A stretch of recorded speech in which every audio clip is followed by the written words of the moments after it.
Why, hello there, ladies and gentlemen, boys and girls, children of all ages. My name is Mr. DB333, and welcome back to the new campaign trail with Joe for the month of July.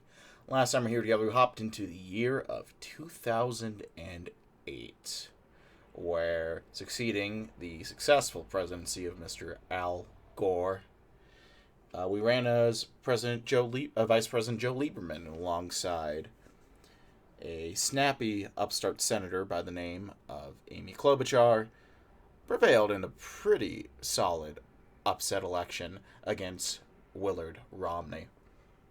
Now, we are hopping into 2004. I've got the Joementum. Now, you might notice aren't any pictures here. I don't know why that is. There's another mod, which is apparently the older mod, but that still has pictures. This one doesn't. I don't know what's up with that. It's been like this for a while. I've been holding off on recording just in case it does get sorted out, but it hasn't. So I'm just going to hop in. With the tragedy of 9/11 continuing to hang heavy in the minds of Americans, the political spirit looks to emulate this hawkish and vengeance-seeking national mood, nominating two war hawks. President George W. Bush has helped America through its darkest moment in time.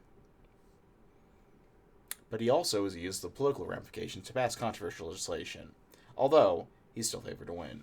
Running an unabashedly pro-war campaign, Lieberman needs a peacekeeper coalition that can break through, while keeping boiling tensions with the left wing from simmering over too far. Well, we're going to hop in. Play with Mr. Joe Lieberman. Imagine a beautiful picture there of Mr. Lieberman.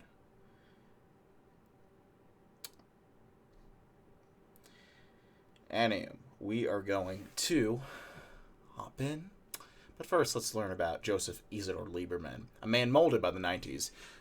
Elected in an upset in 1988, Lieberman has sermonized his piercing centrism since entering the Senate. One of the biggest Democratic supporters of the Iraq War, pundits believe that Lieberman plans to run a moderate, alternate administration, planning to imitate, but not directly replicate, Bush's administration, giving the establishment appeal and high support among independents. Lieberman also hopes to vindicate his and Al Gore's narrow loss in 2000 by getting a decent win in this election.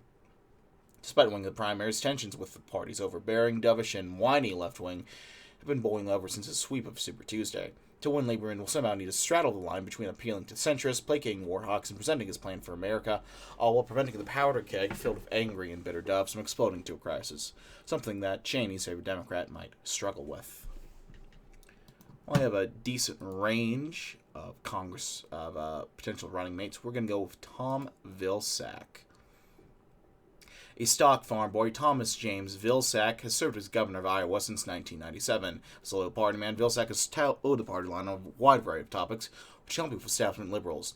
However, Vilsack's strength in agricultural issues could come to play this year if you looked to hammer Bush on unique issues, allowing you to more easily boost yourself in Missouri, Iowa, and Wisconsin. Many in the pundit class are speculating on his selection, believing it to be your best bet to keep your conservative and liberal supporters together. Despite his popularity among farmers and connections among traditional Democratic donors, his main drawback is his low name recognition and low minority support. While his ambivalence towards the Iraq War could come in handy with some reluctant liberals, it might not mesh well if you plan to run a staunchly pro-war campaign. And his temperate views won't be enough for any hard progressive either, due to statements he's made on it in the past. Well, we'll try to do the best we can. It's looking narrow so far, 300 to 238, Bush ahead. We're behind the popular vote by about 3%.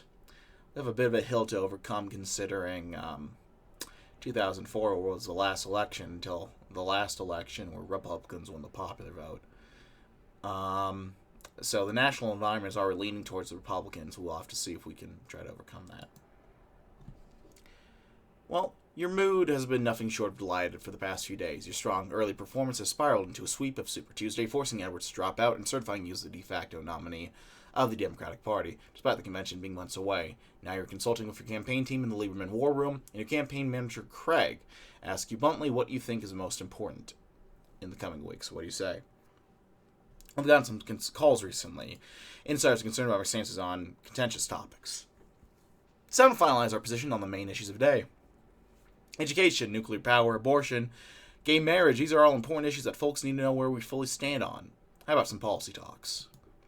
Private chats with some party leaders help ease the tensions in the air around your nomination. With reinforced establishment support, your campaign receives additional funding and support in the coming days. Oh, there we go. Oh, let's take a look at the issues. Economics. The stance of every state regarding economic policy. War on terror. The nominal view of every state regarding the greater war on terror. Social issues. The stance on every state regarding social issues. A good way to pinpoint where each state lands on greater social issues as well. Isn't that just the same thing that was stated? Bush approval. The current approvals of President Bush. Education. The state supportive of educational reform. I'm seeing no state that says just no, which is interesting.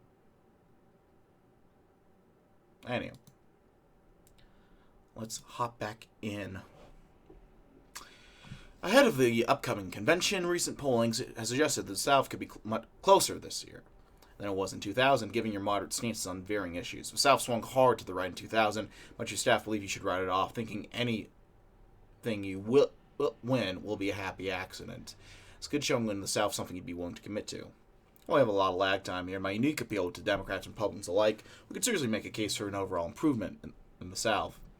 We soften our messaging on gay marriage, gun control, environmentalism. Instead, focus on bipartisanship and my pro-war stances. We could win back some Clinton states.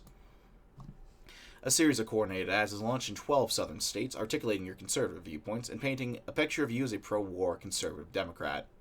The ads are effective where they are, but anti-war liberals in the North make hay with the ads, igniting a small controversy about your blue dog credentials. Well,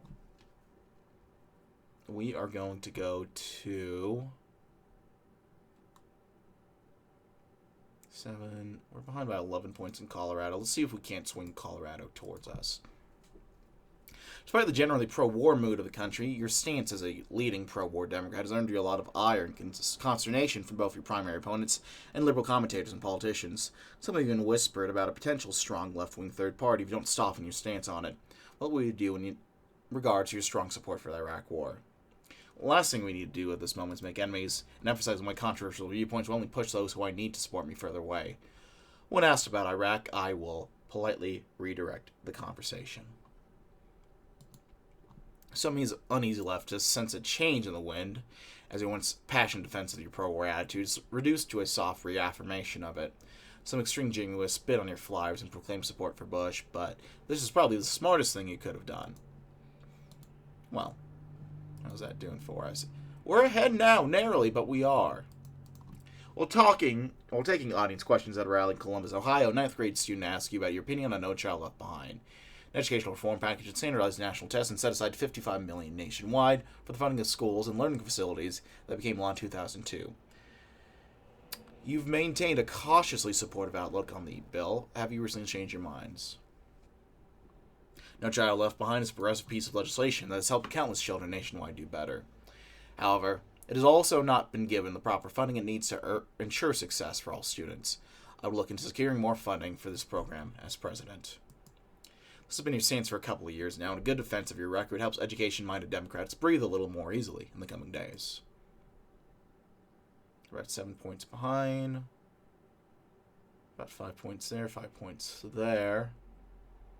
Almost ahead in West Virginia. Let's focus on Colorado. Let's skip ahead a bit.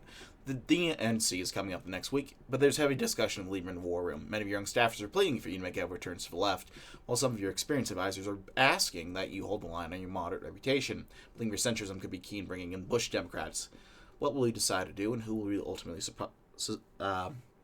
side with? I have to say, I like the passion of some of these younger guys. Makes me happy knowing that there are people truly eager about this campaign. I don't think it could hurt to further patch up some of the cracks in our left flank. Let's see what we can hammer out. Decide to host some major left-wing politicians for dinner at your home. While most of the establishment liberals, such as Kerry and Murray, are courteous enough, there's a sense of awkwardness when you dine with Feinstein and Dean. Or Feingoldstein. Excuse me, I'm thinking my former senator. Not Wisconsin's former senator. Here we are, Joe, the culmination of decades of hard work and grit. You've just been officially nominated by your party as a nominee of the Democratic Party in 2004. You're prepared to give your acceptance speech aware of the different leagues of the party. As you look over your 4 scripts one last time, you decide on what theme you will emphasize the most. Well, with tensions ahead, it's wise to focus on the issues. I offer action in the economy, healthcare, education, the environment, and foreign policy. Many people think I'm some rabid conservative, when all I do is offer common sense proposals for our nation's top issues. Eschewing broad platitudes in favor of real concrete policy was a surprise to many supporters, but a welcome one. Liberals can bemoan your support for the Iraq War all they want, but on about 75% of the issues, you're right on the party line.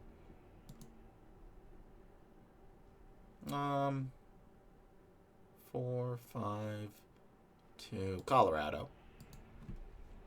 After months of wetting, you've officially announced your choice of running mate, and Tom Vilsack opting to keep it a surprise for the convention to build hype. As governor of Iowa, he appeals to farmers and boasts broad support among regular Democrats, along with helping rebuild bridges with some weary progressives. What do you have to say about Vilsack before he gives his acceptance speech? Vilsack's been a hard-working, efficient governor over the last 5 years. As vice president, he will help guide our administration through the turbulent times we face as a nation, from the economy to foreign policy. Governor Vilsack is certainly a welcome choice among typical Democrats, given his liberal reputation and uncontroversial appearance. He might even bring back some weary liberals, although 2 older white men on a ticket doesn't exactly rouse excitement among the youth. Murmurs of an anti-war splinter grow. Uh-oh. Well, how are we doing now? We're doing well. We're even winning West Virginia. Infuriated by a refusal to commit to a left-wing pivot, various youth groups, anti-war organizations, and middle and progressive parties have banded together to hastily organize a Peace Party convention, nominating Ohio Congressman Dennis Kucinich and Iowa State Representative Ad Fallon as vice president. Kucinich has blasted your pro-war stance and conservative economic proposals, calling you 2 sides of the same coin in comparison to Bush. Receiving a large dose of media attention and excitement among progressives, Kucinich has shot up in the polls and brought us underwater. There's only one thing running through your mind. That little scoundrel. I can't believe this. Kucinich's third-party bid has completely thrown off our expectations of the race. Primarily taking support away from us, he runs the risk of giving Bush a complete layup of the race. If there's any consolation, though, your selection of Vilsack is a piece from light progressives. Kucinich and his supporters have been ejected from the Democratic Party apparatus, with the party consolidating around you as a result. Oh, that's not good. 12, 7, 8. Still doing pretty well in most of the states. Let's go to Colorado. It's chaos inside the Lieberman war room right now. While there was expected to be some left-wing pushback following the convention, nobody expected a fully fledged anti-war revolt from the party's left flank. Right now, Kucinich is receiving a lot of attention from the media due to his impassioned speeches against you and Bush, and while it's expected that the hype around him will die down, taking a reactive stance against him would be beneficial. Your staffers have asked you what you plan to do in regards to Kucinich. Well, we need to play this smart. He's looking for us to ignore him, but if we overdo with attacks, it could boomerang hurt us in return. Instead, let's simply attack his economic and social stances. The word spoiler will be said enough by news anchors. As you take the time to research and pick apart Kucinich's more wacky proposals, his polling begins to falter as his initial momentum slows. That being said, he's still a salient force in the race right now, and twisting the knife is a key to ensuring he loses his support. Oh, that's not good. He has 8% of the vote. We're pulling back together, though. Kucinich has 25% of the vote in Vermont, though. 21% in Mass, Rhode Island, about 19%. Oh, dear. 14% in Cali, 17% in Oregon. 20% in Hawaii. Yeah, this is not good. How's he doing in D.C.? Pretty well, about 15%. Well, after intense weeks, it's been announced that Kucinich did not meet the 15% threshold required for third parties to be invited to the debates. It's great news for your campaign. It helps further delegitimize Kucinich and his presence in the election, forcing him to simply hold a town hall where he answers participants' questions. However, we still have a debate with the president to attend, so what strategy will he take towards Bush in the first debate? While his absence can only be good for us, and we make most of it, the debate stage I want to take a leftward shift on social matters, now that my support for repeal of Don't Ask, Don't Tell, my support of gay marriage, and tackling his use of Christian imagery. Going so heavy on social issues was not what Bush was expecting you to do, further throwing him off guard in what was considered an unusually poor performance from the president. helping you ingrain some of your momentum lost from Kucinek's entry. Kucinek's town hall also amassed a decent amount of attention from the media as well, owing to voter dissatisfaction with the main debate. Oh, we've shut up pretty well, actually.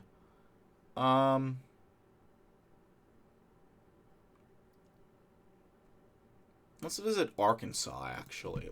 Following his exclusion from the first debate, Kucinek has shifted his focus to economic matters. In a blitz of the Midwest, he slammed you for your sellout of American business by supporting NAFTA and free trade measures in the past. His ads and words are striking and hit deep with increasingly fed-up workforce of the Rust Belt. His claims are doing a lot of damage to our reputation in the Rust Belt, and something needs to change. What will you do concerning this? I'll watch this. While I've supported free trade agreements in the past, I've recently come to the conclusion that such agreements bleed American business out of the country, saturate the workforce with foreigners, strangling Americans out of their own market. I would take steps to reel in our trade and promote self-growth. This is one hell of a pivot, and one that certainly takes the wind out of Kucinek's sails. Unfortunately, it takes the wind out of your sails, too, as this message is too fine-tuned on the Midwest to be viable anywhere else. Well, you say that. But it's keeping us we're still in contention pretty much everywhere else. In July, a series of hate crimes against gay men reignited national debate about the salient issue of gay marriage and the can of worms that comes with its discussion. You have been a light supporter of gay rights and gay marriage throughout your career and implied support of it during the primaries. Will you commit to your morals or kick the hornet's nest? I take a larger issue of don't ask, don't tell, and its implications, a larger social issue debate in America, but on the balance, I believe that people should be able to marry who they want. Gay marriage is a controversial issue no matter what way you slice it, but by taking a moderate stance on it, such as this one, you can compete with the largest possible chunk of voters you can. 6, 2, 3. I was told West Virginia was going to be a problem. Seems to be doing pretty well for us so far. Let's go to Colorado. Last year, Bush earned praise from both sides of the aisle when he cited the Medicare Prescription Drug Improvement and Modernization Act of 2003, a bill that created Part D medical coverage for prescriptions and expanded HSAs. This, along with a series of conservative crusades against stem cell research earlier this year, left Bush with an aggressive but shaky record on healthcare overall. Where do you stand on Bush's actions? Regarding the Part D medical coverage bill, I support and believe it to be a step in the right direction regarding our country's paltry healthcare system, but I believe it does not sufficiently provide for our nation's elderly, and I would take steps to rectify that as president. So what your stance was early in the primaries, so you aren't gaining or losing much here, but any area where you can needle Bush and gain from it is a good avenue of attack. We're not inspiring much confidence in that, but here you stand on the stage for the second set of presidential debates this year. Kucinek's lagging poll numbers ensured he will not be included in this one either, and inside sources claim the president is much more ready and prepared to respond to your attacks should you so angle him on any. What strategy will we focus on here against Bush? Well, I want to be more aggressive this time around. A big issue is still plaguing my campaign is my so-called closeness with Bush. In a feisty debate, performance should help quell the rumors I'm too close to him. Aggressive battle from both sides took audiences by surprise, with some genuinely heated discussions taking place on divisive social issues. Thankfully, though, your militant debate performance was able to outperform Bush's by way of policy. Very behind in Colorado, though. Let's try to rectify that. Following the debates, Bush's campaign operatives have launched an ad campaign discussing the positive benefits of Bush's early tax cuts and Social Security reforms.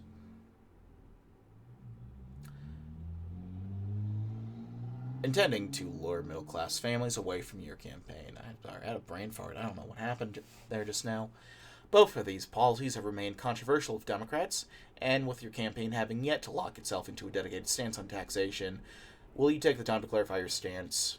Well, I sympathize on the intention to cut taxes on middle earners. Struggling families should not have to worry about the bills that come in the mail at the end of the month. However, I believe a better way to go about this would be raise taxes on higher earners. It's always been my stance on taxation. Uncontroversial, but it also does help you slightly with your liberals concerned about taxes, as Vilsack's record also helps reinforce your stances here. This also trims down Kucinek's support base somewhat. Well, we're ahead again, 291 to 247. Tied in Virginia, tied in Arkansas. need to catch up in Colorado, though. Recently, in a swift attempt to keep his momentum going, Kucinic's campaign has launched a series of coordinated attacks on your character in the Senate, going over your conservative credentials and highlighting your friendship with prominent Republicans such as John McCain, Lindsey Graham. Well, that's interesting timing. And President Bush, trying to feed the narrative of you being too close to Republicans to be worth it for Democrats. How will you respond to this desperate ad? I like to say it, but Kucinik has a decent point here. If general consensus is I'm too close to Bush, who would want to vote for me? Please don't answer that. But still, I'll tell our ad team to start comparing and contrasting Bush and my records. New ads you roll out work well in dispelling some rumors about you and Bush's relationship, helps warm yourself up to more progressive figures within your party. However, some of your Republican friends are displeased at this new direction your campaign is taking. Well, that's rough. I don't know what to tell them. I don't know what to tell the folks in Colorado, though. I'm coming over. You're currently taking questions at a fundraising circuit in Sacramento, California, when a reporter asks you about your stance on Bush's response to 9/11 Patriot Act. The attacks on 9/11 still sting in the minds of many Americans, and the violent swell of nationalism allowed Bush and Republicans to pass through sweeping security changes and reforms, the crown jewel being the Patriot Act, a broad-reaching bill that tightened security measures in airports and allowed the U.S. government to monitor suspicious activity in the public and private areas. What are your thoughts on it? Well, while this act was necessary after 9/11, preventing copycat terrorist attacks and dangerous criminals in general, it's since been abused for functions it was never intended to be used for. We should let the act expire at the end of the year. This is a broadly agreeable statement that most Democrats can get behind. The Bush campaign releases a statement accusing you of using Bush of spying on people of the Patriot Act. Never. Bush spying on people of the Patriot Act. Never. Throughout your political career, you have fostered a reasonably pro-gun control stance and have supported legislation supporting background checks at gun shows and prohibiting guns from being sold without trigger locks. That being said, in an attempt to appeal some of your supporters towards Kucinik, the Bush campaign has been putting out ads referring to your record as pro-gun, literally referring to you as a typical Joe Gun. What will you say in response to this load of barnacles? Look, I'm no Joe Gun. I oppose gun control, but I understand that things such as background checks and removing trigger locks at gun shows help prevent attacks from occurring. My record should speak for itself as the opposite of what the Bush campaign seeks to paint me as. It's a good rebut to the attacks that help you define your position more clearly to uneducated voters. That being said, your record is far from a liberal one. Can we do well in more visiting Tennessee? I don't think it is.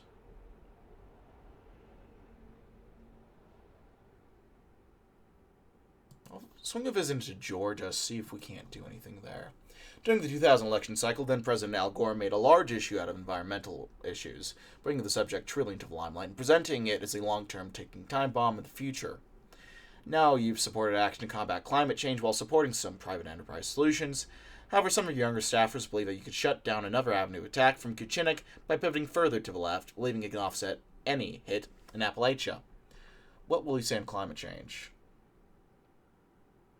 Well, I want to point to my record here. My co-sponsoring the 1990 Clean Air Act shows how pristine my record is on environmental issues. Furthermore, I will reach out to Al Gore and offer him a lucrative spot in our administration that will help him enact real change on this issue. Gore is hesitant, but ultimately agrees in the event you end up winning. Green activists and younger voters are excited with your new views on the matter, but you'll be hurting yourself greatly in the coal manufacturing states of Ohio, Pennsylvania, and especially West Virginia. Not that badly, though, I gotta say. We're still chilling. Not chilling, we're still losing, but well, due to your position as the first Orthodox Jew nominated by a major party, your religion has been brought up countless times during the campaign. While you and your team celebrated this as a major cultural milestone, some more seedy spokespeople for the Republican Party and Kucinik's campaign have pointed to your ties with Israeli lobbyists and your proud stance for Israel's self-determination, claiming it could potentially be a bad influence should you become president. Imagine Democrat voters caring about that nowadays. Never. What would you like to say about these nasty rumors? Well, Hadassah seems very outspoken about this issue, so why don't we let her grab the reins here? We should let her shine on these issues so that she's so passionate about. It also makes an impassioned speech emphasizing the close-knit bond your family has with their religion, fighting against rumors that you're trying to influence the government on behalf of Israel. It's a great speech, and Hadassah plays well on TV, but such a fierce condemnation only serves to heighten suspicions that you might be hiding something. If you say so. Let's go to Colorado. Ever since the historic ruling in Roe v. Wade, abortion has remained a very divisive issue in the American political discussion. Conservative evangelicals believe it to be baby murder. At the same time, youth activists argue that decision is solely up to the mother. You've historically been a supporter of abortion, but with your running mate's rather shaky record on it, will you make any bones out of this hot topic issue? Well, I'm certainly more pro-choice than some people have me think, although there are some instances, such as late-term abortions, where I draw the line in the sand about it. This pivot does well in the South, where support for the practice is centered almost entirely in large cities, but some female progressives are displeased at your pivot here, and will be casting their ballots for Dennis Kucinich. Well, I think on the balance, it'll balance out. In 2002, the Democratic Party lost control of the Senate in a surprisingly poor midterm result, following the popularity of President Bush in the wake of 9/11. However, many Democratic strategists are confident that a strong performance in the Senate can be achieved with the right amount of campaigning and strong down-ballot performances on your end. Who are you willing to spend some extra time to campaign for?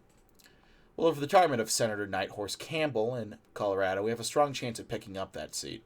Let's spend some time out west with Ken Salazar. Salazar is a bit progressive in some areas, but you don't mind it, as you and he discuss his potential on his campaign bus. The drive from Boulder City to Denver is majestic. The mighty Rocky Mountains jutting from the land like a serrated edge serves a feeling of awe in your creaky heart. And all of a sudden, we are very much up ahead. Probably balance out some of these southern states. Let's see if we can't keep pressure on West Virginia. The break in the debate cycle has finally been interrupted by the upcoming VP debates between Tom Vilsack and Dick Cheney. Despite predictions of lower viewership and ratings, it's still an important event for your campaign. A good performance from Vilsack could further endear him to the American public, while also addressing issues regarding his record in some areas. What do you tell Greg about what advice you'll give Vilsack before he boards a plane to Cleveland? He doesn't need advice. He's a skilled debater, and he knows his stuff. I'll just be telling him stuff he knows already. I'll give him some words of encouragement and send him on her way. Oh. Okay. Vilsack spends a lot of time talking about his and your plans for America, and mostly ignores Cheney. Post-debate polls, a wide majority believe that Vilsack, although dry, was able to broadcast his policies better than Cheney was. A great boon to you. Well, we're doing pretty well, actually, I gotta say. Across the campaign, your relationship with Republican higher-ups has been discussed in detail at the Kucinich campaign. However, during a campaign stop in Phoenix, your good friend John McCain invited you to dinner at his house. While having dinner, politics spilled onto the table, and the TV discussed polling, Bush, and each other's honest opinions on the race. Before he left, however, John revealed he would be willing to endorse you on your final rally the next day. What was your response? Well, endorsement. Of course, John. It would just be the thing to help my campaign over the finish line here. But a huge boon of independence and those concerned about national security matters. The next day, your rally teases the surprise appearance of a special guest, which, to no one's surprise, was John McCain. However, McCain's full endorsement of your campaign comes as a huge shock to the country, and your polling shoots up in both Arizona and the country. Oh, look at that. Oh, it's beautiful. Almost ahead in Colorado, actually. Let's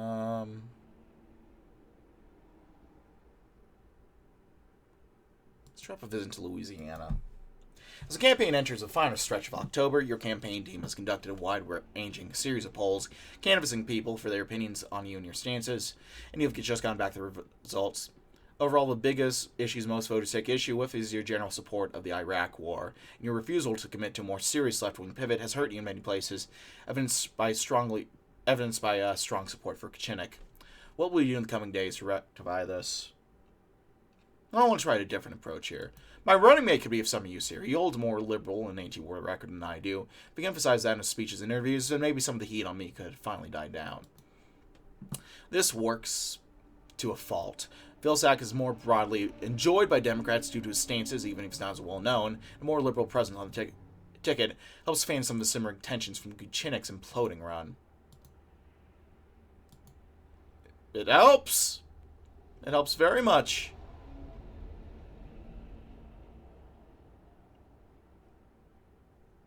There we go. During a visit to a school in Richmond, Virginia, a small protest broke out, primarily inhabited by teenagers holding up signs chastising you for your harsh stances against violent video games. During your time in the Senate, this combined with various questions about what you might plan to do about unsavory video games of elected president, has caused youth enthusiasm for you to lag behind. What will you say in response to your record? I'm recently involved on this issue, actually. I've seen there's a lot of bad in video games that go out of their way to create violence and gore, but video games can also be an educational tool that can help our children grow. I would look into seeing ways that video games can benefit our children. You've changed position comes as a pleasant surprise to some younger voters who see as a loosening of your previously strong stance on video games. It also fully aligns with many parent groups which see video games used as a benefit for kids. Well, there we go.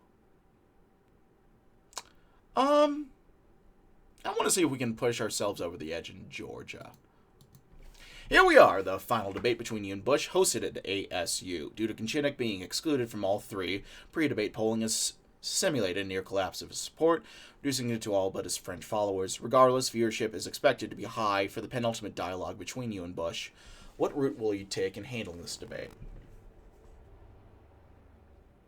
Well, I'm going to use this moment to fully sculpt my plan for America, helping America's children by regulating harmful content and reworking educational funding, pursuing a strong multilateral foreign policy that cooperates with our allies, and allocating a new focus towards the fiscal sensibility nationwide. Performance went well, and while Bush picked off some of your more shaky plans, you were still considered a win in the aftermath.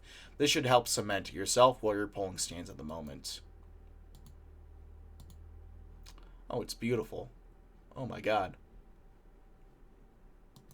With just a few days left until the election and the balloting starting, Al Jazeera just aired portions of a video narrated by Osama bin Laden, the man behind 9/11. The video disparages the United States and accuses George W. Bush of lying to America. What are your immediate thoughts on this disgusting video? Well, we as Americans stand completely united against the evil threats coming from this demagogue. These people are barbarians and will stop at nothing to ensure that we find this man. Well, that hurt us a little bit. Let's see if we can't. Let's see. See if we can't narrow things back up in Colorado. Oh, there we go. As the campaign fully winds down the final weeks of October, your staffers have decided to embark on a final trip through a breakthrough area of the nation to hopefully propel you over the finish line against Bush. Campaign teams trying to do 4 different directions and routes for you to take over the course of a couple days. Which region of the country will you end your campaign in before you fly back to Stanford?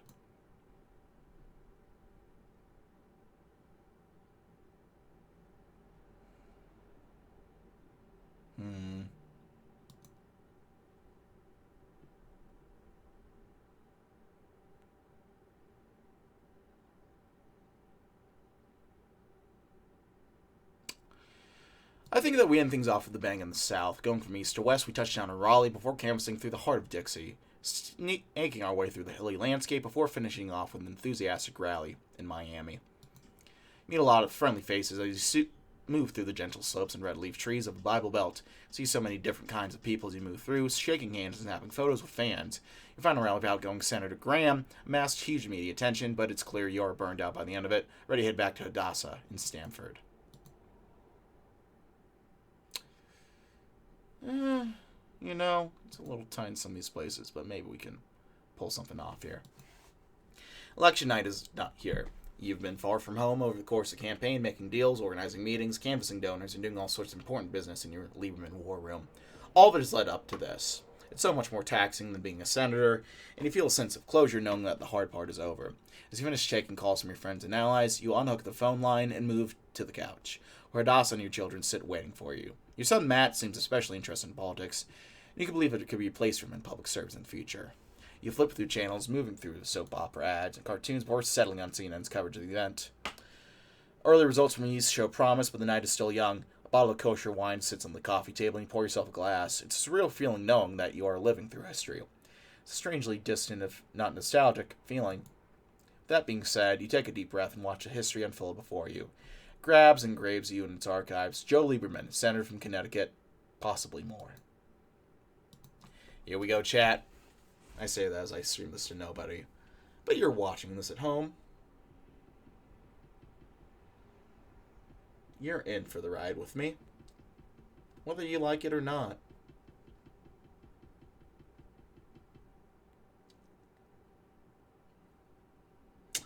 Well, usual suspects are in. No luck in Kentucky. No luck in Indiana. No luck in South Carolina. Usual suspects coming in. Connecticut came in for us. That's nice to see. Mississippi. Illinois, yeah. Nothing too crazy yet. New Jersey we got. Florida we got. That's a pretty big flip off the bat. As well as Virginia, as well as Missouri. Pennsylvania as well.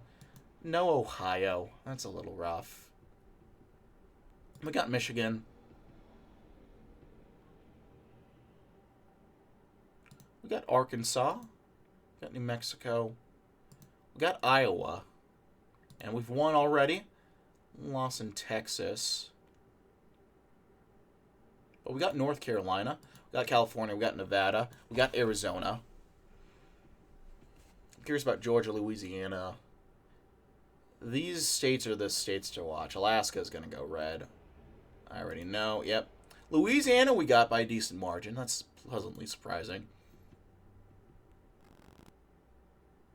It's going to be down to the wire in these states. Okay, we got West Virginia. We lost Georgia, barely. We lost Colorado, barely. But not bad. 365 to 173. A victory for the ages. Joe Lieberman felt great going into election night. In his mind, he ran a spectacular campaign, reaching heights nobody thought imaginable. Didn't take long into the night for him to be proven right. The states were predicted to lean Bush were too close to call. By 10 o'clock, it was clear Joe was going to be the next president of the U.S. by a pretty large amount. Nobody knows how he did so well, not even himself. Perhaps he ran a strong campaign, or Bush just proved himself too unpopular. Going to Congress, the Senate's tied at 50-50 with just a singular Democratic pickup, with the House narrowly remaining in Republican hands. This means that a critical roadblock for Lieberman's agenda has just been torn down, with the VP acting as a tiebreaker. As your one gets certified, your family embraces you, being so proud of the man who broke down barriers and got himself elected. Well, please accept the election you'll run in. Joe Lieberman is seeking election after 4 years of significant progress on key issues. In contrast, former Tennessee Senator Fred Thompson is looking for ways to criticize the president. The major issues at stake include the ongoing wars in Iraq and Afghanistan, the economic recession, contentious social debates, and the housing market. Lieberman currently holds the lead, but Thompson resonates strongly with the Republican base. Well, not a bad map at all. Closest states, West Virginia by... That's 8 votes. That's 8 votes we won West Virginia by. My God. Georgia. That's about 300 votes we lost it by. Colorado. About 4,000. Nothing too crazy. Louisiana. And then North Carolina. About 35,000. Okay. Let's see the highest percentage for us. DC, well, yeah. Connecticut, makes sense. Rhode Island, Mass, Delaware. Let's see the highest Kuchinik percentage. I'm curious about that. Vermont at 18%. Not shocked about that. Mass, 13%. That checks out as well. Hawaii, about 13%. I can see that. Rhode Island, 12. Oregon, about 11. Okay. We did better than the historical results. For the reading, Anyway, I think I'm going to go ahead and leave things there, my friends, but thank you so much for watching. Like this video if you liked, dislike if you didn't, leave it in comments or feedback down in the comment section below. I read all comments again, and I do appreciate any feedback you have for me. Check out my various links down in the description box below. Hit the sub button and the notification bell to keep up to date with uploads as they come out. And I'm going to leave things there. Thanks always for watching, my friends. My name has been Mr. Dog with 333, and I will see you all next time where we go back to 2008, but a much different 2008 than you might be imagining. Thanks for watching, and bye-bye.